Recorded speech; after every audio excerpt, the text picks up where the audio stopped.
Dans la somptueuse salle du Bénin Royal Hotel, la première édition du programme de leadership a été lancée. Ce programme que vous suivez a été conçu par l'OMS pour accompagner les États membres dans un processus de développement du leadership dans le secteur de la santé afin de contribuer à transformer le système sanitaire pour l'atteinte de meilleurs résultats de santé en investissant dans les aptitudes des décideurs et gestionnaires de nos systèmes de santé.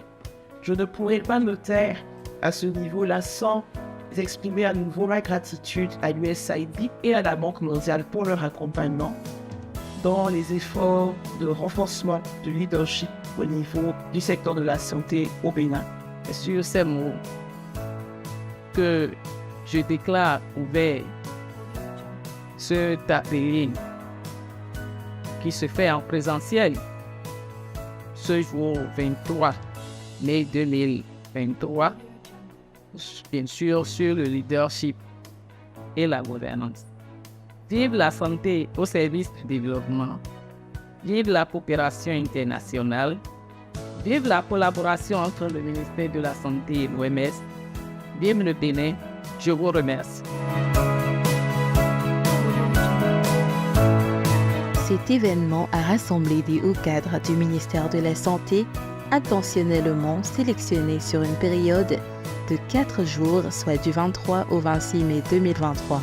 Les bénéficiaires de ce programme n'en sont sortis que gagnants et heureux.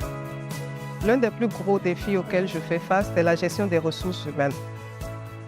Et la gouvernance ou la gestion assez sur les résultats.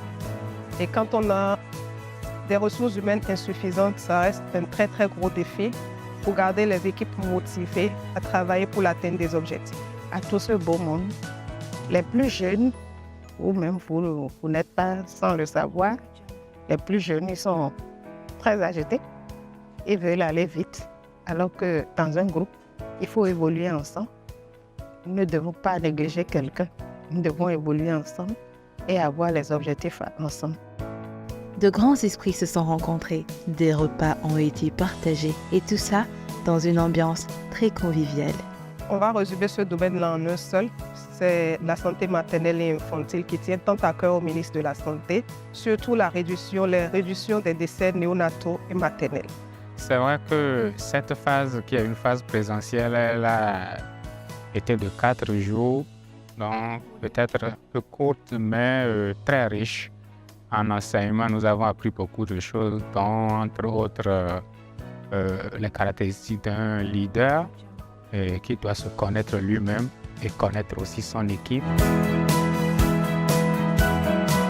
La première chose que j'appliquerai pas mardi, mais mercredi plutôt, parce qu'il y a la réunion de l'équipe d'encadrement de zone élargie aux différents chefs postes et responsables maternité, c'est de restituer d'abord cette formation à toute l'équipe de la zone sanitaire, définir avec eux une feuille de route et voir comment est-ce que nous pouvons continuer de former une équipe soudée.